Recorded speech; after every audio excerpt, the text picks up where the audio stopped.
मैं बेस्ट हूँ। लोग पैदा ही ऐसे होते हैं, ये उनके हाथ में नहीं होता। मैं दनील प्लुजनिकोव हूँ, म्यूजिशियन और गायक। ये लोग दूसरे से थोड़ा ही अलग हैं। अलग कोई बालों के रंग से नहीं, बल्कि इस बात से है कि उनके पैर कितने लंबे हैं। मेरा नाम हुलिया मार्कवाद है। मेरा मानना है कि जिंदगी में सबसे जरूरी है खुश रहना। आपको इस जिंदगी के मजे लेने चाहिए। हम सब साथ रहते हैं, अंदर से तो हम सब एक जैसे ही हैं। मेरा नाम ललित पाटीदार है।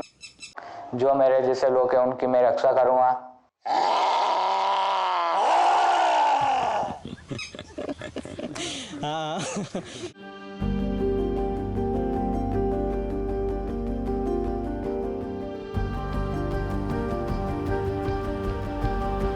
हम जैसे दिखते हैं, हमारी आंखों का रंग, बालों का रंग, नाक का आकार, ये सब हमारे डीएनए में होता है और ये सभी लक्षण एक पीढ़ी से दूसरी को मिलते हैं।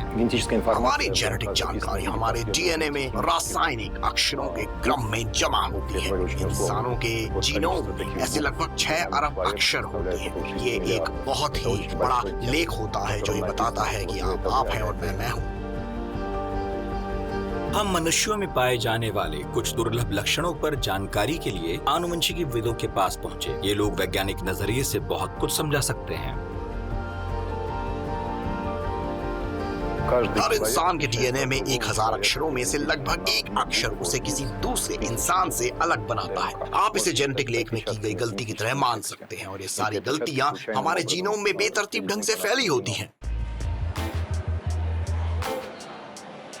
ये रास्ता मध्य प्रदेश भारत के रतलाम शहर के नांदलेता गांव की ओर जाता है। उमेश शर्मा यहाँ के एक सामाजिक कार्यकर्ता हैं जो एक स्थानीय निवासी की देखभाल करते हैं।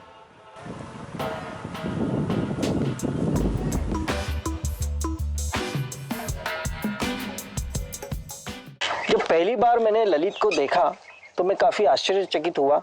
करीब 5-6 साल पहले की बात है। इसका ये रूप किसी को भी हैरत में डाल सकता है। पूरी जिंदगी इससे बार बार यही पूछा गया, क्या हो तुम? मेरा नाम ललित पाटीदार है। मैं नांदलेटा में रहता हूँ। 11th क्लास में पढ़ता हूँ। Был такой термин введен, как синдром оборотня. इसे वेयरवुल्फ सिंड्रोम के नाम से भी जाना जाता है। पूरी दुनिया में ऐसे 50 से 60 लोग ही हैं जिन्हें ये सिंड्रोम है। हाइपरट्राइकोसिस ये एक बहुत ही दुर्लभ बीमारी है जिसमें इंसान का पूरा शरीर घने मोटे बालों से ढक जाता है। मैं इसका दोस्त हूँ और ये मेरा बचपन से दोस्त है। हम साथ में पढ़े और हम साथ में खेलते हैं क्रिकेट, फुटबॉल, कबड्डी। ललित के बहुत से दोस्त हैं जो उसके साथ स्कूल जाते हैं।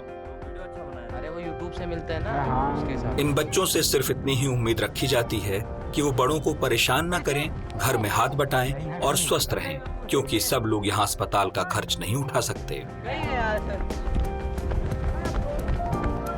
मैं ये बचपन से ही हूँ।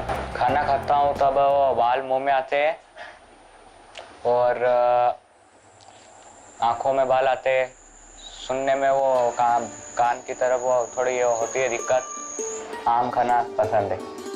ललित मेरा पोता है, लड़के का लड़का। इसका स्वभाव अच्छा है, तेज है थोड़ा।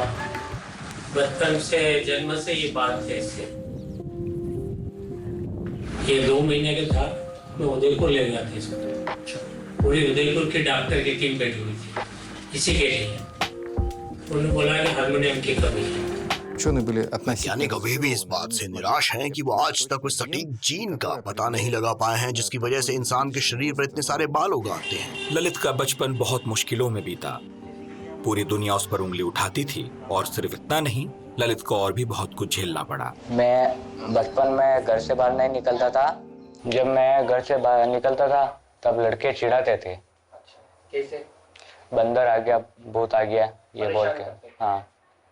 और क्या क्या करते थे? कभी कोई पत्थर भी फेंकता था। स्कूल के शुरुआती साल ललित के लिए बहुत मुश्किलों से भरे थे। जब मैं अपना स्कूल जाता था तब बच्चे देखकर भाग गए थे। तब फिर 2 दिन से स्कूल तो आए नहीं वो, और कोई बोलता भी, बात भी नहीं करता था। तो उस समय कैसा लगता था? बहुत बुरा फील होता। ललित के परिवार में कोई भी उसके जैसा नहीं दिखता। वो काफी अनोखा है।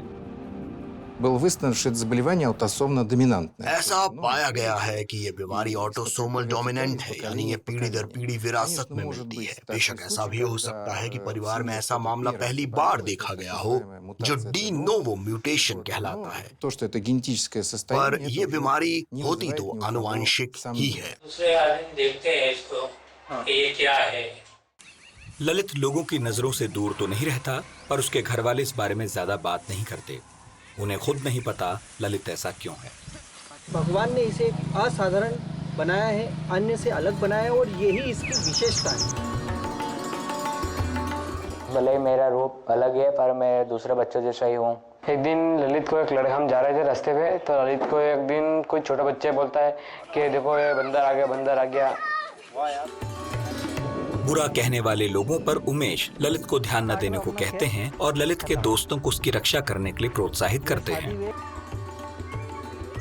तब से लेकर आज तक इसे आत्मविश्वास बढ़ाने के लिए जो भी उपयुक्त प्रयोग थे वो सब मैंने किए। उमेश ललित को अब वो सब कुछ सिखा रहे हैं जो वो जानते हैं। ध्यान और योग उसके पसंदीदा हैं। उसको बढ़ाने के लिए योग प्राणायाम के माध्यम से इसका निरंतर विकास हम करते रहते हैं। ये सिंह गर्जनासन है। ये हमारे वोकल कॉर्ड को आराम पहुंचाता है। हंसना भी एक अच्छा योगासन है।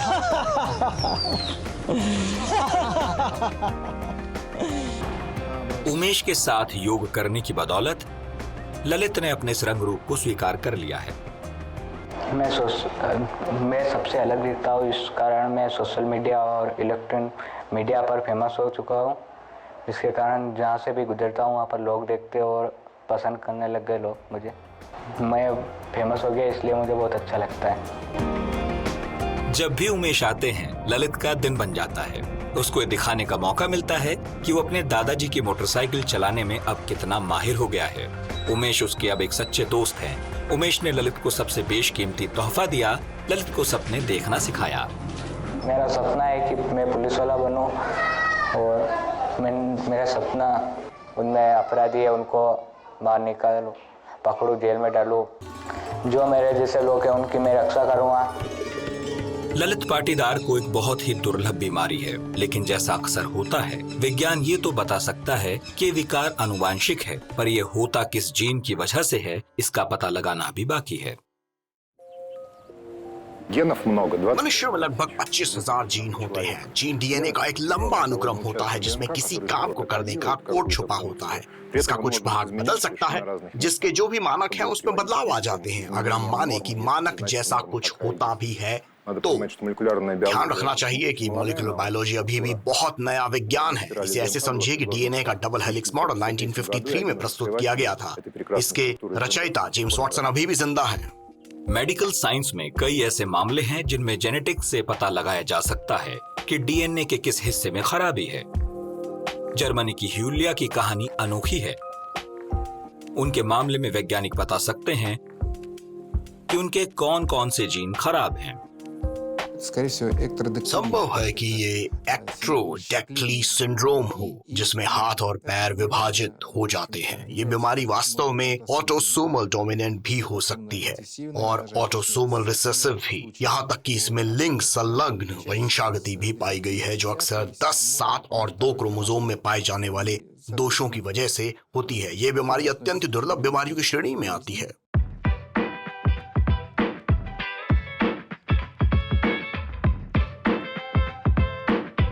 वो अपनी तस्वीरों से ज्यादा सुंदर दिख रही थी।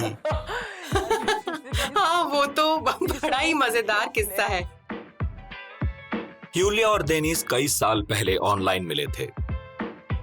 जब हमने एक दूसरे को डेट करना शुरू किया और हम जब भी बाहर घूमने जाते थे तो लोग उसे देखते थे, घूरते थे। ऐसा बहुत बार होता है, लोग देखते हैं, बेकार के ताने मारते हैं। मैं सोचता हूँ कि लोगों को आखिर इतनी क्यों पड़ी है, कौन है ये पागल लोग। मुझे बहुत गुस्सा आता है और मेरा मन करता है कि मैं जाऊं और उन्हें बोलूं कि अपने काम से काम रखो ना। मेरे पैर थे, पर वो ठीक से काम नहीं करते थे। मेरी जांघें ठीक थीं, पर मेरी पिंडलियां वो काफी कमजोर थे। अब मैं कैसे समझाऊं? मतलब वो स्थिर नहीं थे। मैं कुछ कदम चलते ही गिर जाती थी। मेरे पैदा होते ही ये समझ आ गया था कि मुझे कुछ शारीरिक परेशानियां हैं। इस बात में कोई शक नहीं था। डेनिस ने ऑनलाइन केवल ह्यूलिया की तस्वीरें ही देखी थीं। जब उन्होंने मिलने का फैसला किया तो ह्यूलिया ने डेनिस को एक मैसेज भेजा।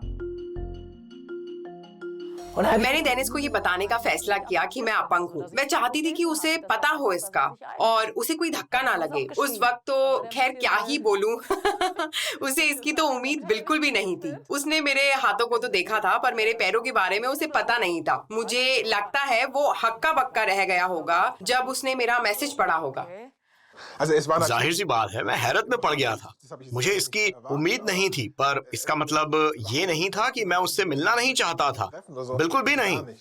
मैं तो उस समय तक उससे प्यार कर बैठा था। वैसे वो बहुत ही खुश मिजाज लड़की है, पर उसने जिंदगी में बहुत कुछ झेला है। 2 महीने से 6 साल तक की उम्र तक ह्यूलिया के 20 से ज्यादा ऑपरेशन हुए। ह्यूलिया का ज्यादातर बचपन अस्पतालों में ही बीता। देखिए, ये फोटो मेरे ठीक पैदा होने के बाद ली गई थी। डॉक्टर्स ने तभी बता दिया था कि ह्यूलिया को एक जेनेटिक बीमारी है, पर वो अपने परिवार में पहली इंसान नहीं है जिन्हें इस तरह का कोई डिसऑर्डर हो। इसे डिस्मेलिया कहते हैं। ये एक जन्मजात दोष है। डॉक्टर सोचते थे कि ये एक पीढ़ी छोड़कर होता है, पर मेरे साथ ऐसा नहीं हुआ। मेरे पिता के पैरों में ये बीमारी थी। 8 साल की उम्र में उनके पैर काट दिए गए थे और मेरे तब जब मैं 18 साल की थी। ह्यूलिया एक आम प्ले स्कूल में जाती थी और लोगों से आसानी से घुल मिल जाती थी। अगर वो ऐसा कुछ नहीं कर पाती थी जो बाकी बच्चे कर लेते, तो हार मानने की जगह वो उस काम को करने का कोई अलग तरीका ढूंढ लेती। बड़े होने के बाद भी ह्यूलिया नहीं बदली। आज भी अपनी सहूलियत के हिसाब से अपने आसपास की चीजों को नहीं बदलती। बचपन से ही मेरे घर पर सब कुछ ऐसा ही था। मुझे यही सही लगता है और मैं ऐसे ही जीती आई हूँ। कई सालों तक डेट करने के बाद ह्यूलिया चाहती थी कि डेनिस शादी के लिए उन्हें प्रपोज करें। मैंने तो कह दिया कि डेनिस, अगर तुम कभी मुझे शादी के लिए प्रपोज करोगे तो वो शानदार होना चाहिए, अच्छे से करना। ऐसा नहीं कि बस कह दो क्या तुम मुझसे शादी करोगी। इसीलिए मैंने उसके पिता से उसका हाथ मांग लिया। वैसे तो उनके आशीर्वाद के बिना भी मैं उससे शादी करता, पर इतना बड़ा कदम उठाने से पहले कुछ चीजें करना जरूरी होती है ना?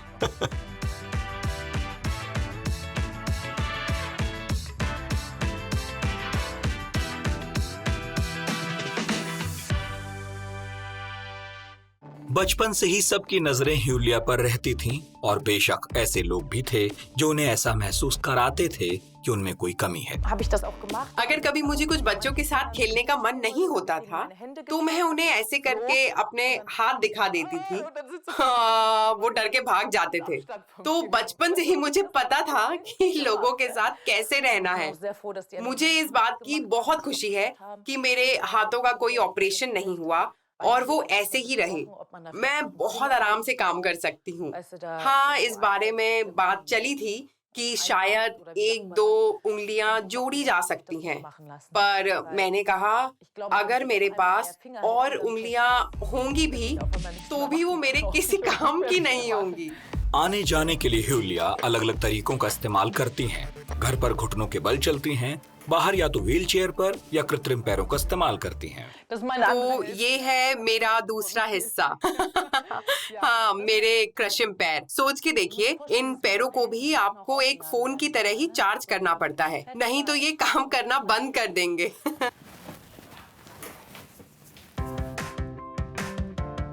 ह्यूलिया और डेनिस बहुत घूमते हैं। जहां भी जाते हैं कैमरा ले जाते हैं। डेनिस फोटोग्राफी के बिना जी नहीं सकते। एक बार हम लोग बीच पर थे जहां मैं समुद्र और पास के मछुआरों की तस्वीरें ले रहा था और मैंने सोचा कि मैं ये क्या कर रहा हूं, मैं किसी अलमारी या मछुआरों की तस्वीरें क्यों ले रहा हूं, जबकि मुझे तो बीच पर ह्यूलिया की तस्वीरें लेकर उन्हें पोस्ट करना चाहिए। इससे ज्यादा प्रभाव पड़ेगा और लोगों को संदेश भी मिलेगा। उसने कहा कि हमें एक बार कोशिश करके देखनी चाहिए कि मेरी तस्वीरें लोगों का ध्यान आकर्षित करेंगी। और मैंने भी सोचा, हाँ क्यों नहीं, ये बात मेरे दिमाग में पहले क्यों नहीं आई। डेनिस के पास हमेशा बहुत ही बेहतरीन आइडिया होते हैं और वो कमाल की तस्वीरें लेता है। ह्यूलिया और डेनिस पिछले 4 सालों से इंस्टाग्राम पर हैं और अब उनके तकरीबन 50,000 फॉलोअर्स हैं। बहुत लोग हैरान हो जाते हैं कि ऐसा हो ही नहीं सकता। ये विकलांग लोगों को लेकर उनकी सोच से काफी परे है। हाँ, मैं कुछ चीजें शायद अलग तरीके से करती हूँ, पर शायद लोगों को ये दिखाना जरूरी है कि मैं चीजें अलग ढंग से करती हूँ। और ये अंतर समाज को भी दिखना चाहिए, जिससे उन्हें ये समझ आए कि ये आम बात है, ये अच्छा है कि हम सब अलग अलग हैं। ये मॉडल तो हमेशा इस फोटोग्राफर को खुश करती है। शुक्रिया। अगर ये मॉडल नहीं होती तो मैं तो फूलों की तस्वीरें ही ले रहा होता। करीब साल भर पहले ह्यूलिया मां बनी और ये इनके परिवार के लिए सबसे अहम घटना बन गई। मैं जानती थी कि मेरे बच्चे को भी ये बीमारी हो सकती है, क्योंकि ये एक जेनेटिक बीमारी है। ये एक संभावना तो थी ही।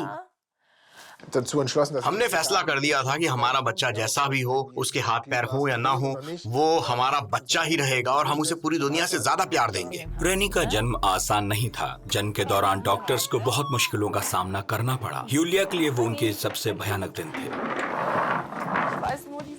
मैं उस पल को कभी नहीं भूल सकती जब उन्होंने मेरे बच्चे को मेरे हाथ में दिया। तब तक पता नहीं था कि वो बच पाएगा या नहीं। मुझसे देखा नहीं जा रहा था कि कैसे इतनी सारी ट्यूबों के बीच अपने जीवन की लड़ाई लड़ रहा है। मैं भगवान से दुआ कर रही थी कि वो बच जाए, और तभी डॉक्टर ने बोला कि हम इतना तो पक्का कह सकते हैं कि आपका बेटा बहादुर है। आज उनका बच्चा अपने पहले कदम चल रहा है और उसकी सेहत एकदम ठीक है। ह्यूलिया और डेनिस के लिए इससे बढ़कर कुछ नहीं। आज तक मेरी जिंदगी में जो भी कुछ हुआ है या जो होने वाला है, खैर वो तो कोई भी नहीं बता सकता कि क्या होगा, पर इतना जरूर है कि मेरी जिंदगी में हमेशा से बहुत सारी खुशियां रही हैं। मुझे पता है कि चीजें हमेशा एक जैसी नहीं रहती, पर कभी कभी दुख भी आएंगे, पर मुझे विश्वास है कि वो जल्द ही गुजर जाएंगे और खुशियां फिर से लौट आएंगी। मैं हमेशा से खुश था और हुलिया से मिलने के बाद मेरी खुशी दुगनी हो गई। मुझे बस एक बात का अफसोस है कि मैं उससे पहले क्यों नहीं मिला, बस। ह्यूलिया जैसी हिम्मत वाले लोग कम हैं। इसके लिए अलग ही हिम्मत चाहिए। आपको अपने अंदर की आग को जलाकर दूसरे की जिंदगी को रोशन करना है, क्योंकि शायद यही जिंदगी को मकसद देता है। जेनेटिक्स अभी तक ये साबित नहीं कर पाया कि आपके रंग रूप की तरह ही आपका हुनर विरासत में मिलता है या नहीं। ये हर एक व्यक्ति पर निर्भर करता है कैसे वो अपनी क्षमताओं को विकसित करे, वो जीवन में क्या बने। हम सब अलग हैं। ये सोचना गलत होगा कि कुछ जीन स्पष्ट रूप से खराब होते हैं, क्योंकि जीन और उसकी अवस्था कुछ बाहरी प्रभावों को जन्म देती है। अब ये प्रभाव अच्छे हैं या फिर बुरे, ये बाहरी परिस्थितियों पर ही निर्भर करता है। ये मेरा सबसे पसंदीदा सिंथेसाइजर है। मैं इस पर एनालॉग साउंड्स बनाता हूँ। हाँ, साउंड्स। मैं यहाँ रिकॉर्ड करता हूँ और ज्यादातर गाने सुनता हूँ।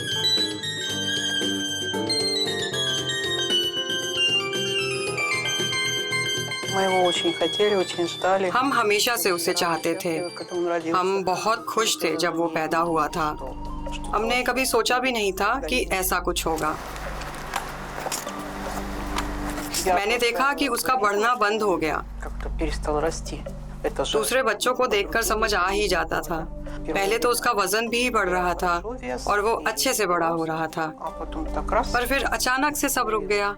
स्पॉन्डिलोएपिफिशियल डिस्प्लेसिया बीमारियों का एक बड़ा समूह है जो ज्यादातर बच्चों के मोटर स्किल्स विकसित होने के दौरान होता है। इससे उनके कंकाल पर भार पड़ता है, जिससे उनमें कंकाल संबंधी असमानताएं विकसित होने लगती हैं। उनकी हड्डियों का ढांचा उतने अच्छे से विकसित नहीं हो पाता जितना उन्हें होना चाहिए।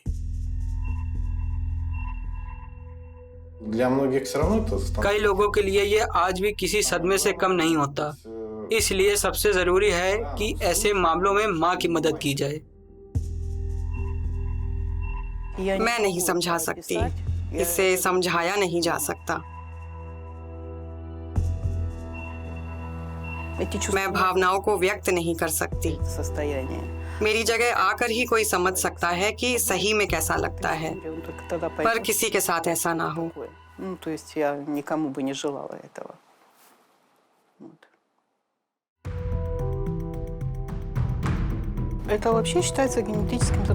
इसे आमतौर पर एक जेनेटिक बीमारी माना जाता है। वो कहते हैं कि ये ऐसे ही एकदम से हो जाती है। मुझे और मेरे पति को ये नहीं है, पर हमारे बेटे को फिर भी हो गई। अगर माता पिता स्वस्थ हैं तो एक नए जीवन को इस दुनिया में लाने की प्रक्रिया के दौरान कुछ बदलाव आ जाते हैं, जिससे नई म्यूटेशन होती है, जिससे ये नवजात बच्चा उस परिवार में इस बीमारी की शुरुआत का कारण बन जाता है, बावजूद इसके कि उसके दोनों माता पिता स्वस्थ थे। मुझे बहुत चिढ़ाया जाता था, मेरी बेइज्जती की जाती थी और मुझे इस बात का बुरा नहीं लगता था कि मैं विकलांग हूँ, पर आसपास के लोग पता नहीं, पर मुझे उनसे घिन आती है। क्रूरता तो घर से ही शुरू होती है, क्योंकि ये सिखाया नहीं जाता। दूसरे बच्चे आखिर क्यों डरें? ये कोई छूत बीमारी तो है नहीं कि आप उनके जैसे बन जाएंगे अगर वो आपके सामने छींक दे तो। ऐसा तो होगा नहीं कि आपके हाथ पे टूट के गिर जाएंगे, है ना?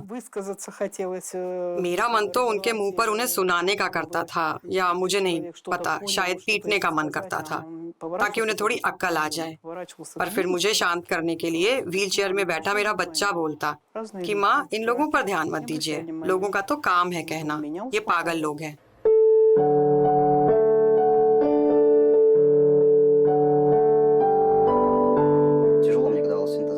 मेरे लिए इन हाथों के साथ सिंथेसाइजर को सीखना बहुत मुश्किल था।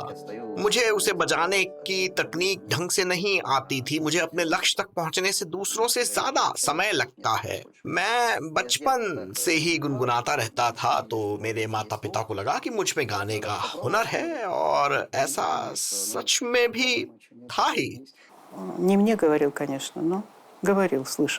हालांकि उसने मुझसे कभी ऐसा नहीं बोला, पर मैंने सुना है कि वो इस बात का बहुत शुक्रगुजार है कि मैंने उसे संगीत की पढ़ाई पूरी करने के लिए जोर दिया, और अब संगीत ही उसका जीवन है। दानिला मशहूर हैं। द वॉइस किड्स में अपने कमाल के प्रदर्शन से उन्होंने प्रतियोगिता ही नहीं जीती, लोगों का दिल भी जीता। हर कोई उनकी बात करता है। ये उनके लक्ष्य की तरफ पहला कदम था। इस मशहूर प्रतियोगिता द वॉइस किड्स की ट्रॉफी बहुत भारी है। जब उन्होंने मुझे दी थी तो मेरे हाथों से तो गिरते गिरते बची। मैं ये तो नहीं कहूँगा कि मैंने वहाँ सबसे अच्छा गाना गाया, पर वो एक शो है जहाँ दर्शक फैसला करते हैं। दर्शक आपके गाने की तकनीक को नहीं, बल्कि आपके प्रदर्शन को, गानों को, आप कैसे दिखते हैं, आप कैसा गाते हैं, और भी बहुत सारी चीजों को देखकर ही फैसला लेते हैं। मुझे याद है, मुझे बहुत बुरा लगा था जब लोग कहते थे कि लोगों ने मुझे दया करके जिताया। मुझे बहुत दुख हुआ, और मैंने इसे नकारने की भी कोशिश की कि नहीं, मैं कमाल का गायक हूँ और मैं अपने हुनर की वजह से ही जीता हूँ। पर इसी चीज को ने बाद में मेरा हौसला भी बढ़ाया कि नहीं, चल बेटा, काम पर लग जा। अगर महान गायकों जैसा बनना है तो तुझे मेहनत करने की जरूरत है। दानिल एक जैज कॉलेज गए, कुछ सहपाठियों के साथ बैंड की शुरुआत की। मैं अक्सर रिहर्सल का काम देखता हूँ, इसीलिए शायद मैं इस बैंड का लीडर हूँ, क्योंकि मैं सबको साथ में लेकर आता हूँ। ये लोग बहुत ही अच्छे हैं।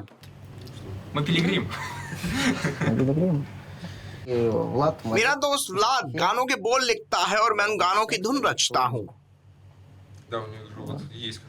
इसके पास एक गाना है जो इन दोनों ने साथ लिखा है।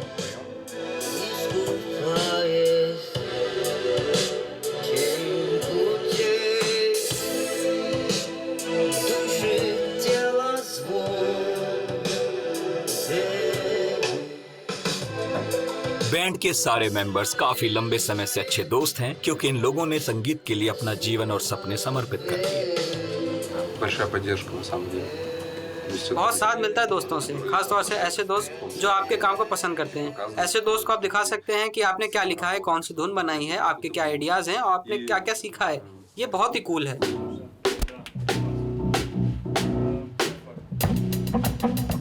सबके पास दनील से मिलने की अपनी कहानी है। अब ये लोग उन पलों को सोचकर मुस्कुराते हैं। दनील से जब मैं पहली बार मिला था तो मैंने उसके कद को लेकर मजाक किया था।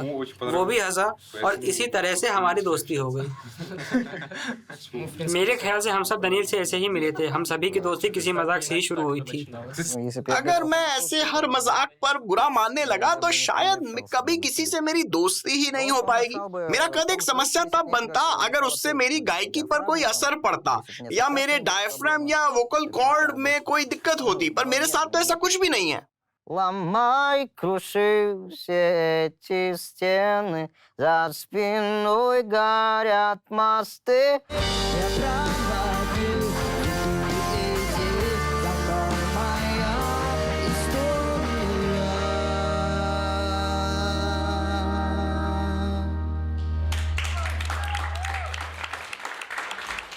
Вот, песня называется «Пилигрим».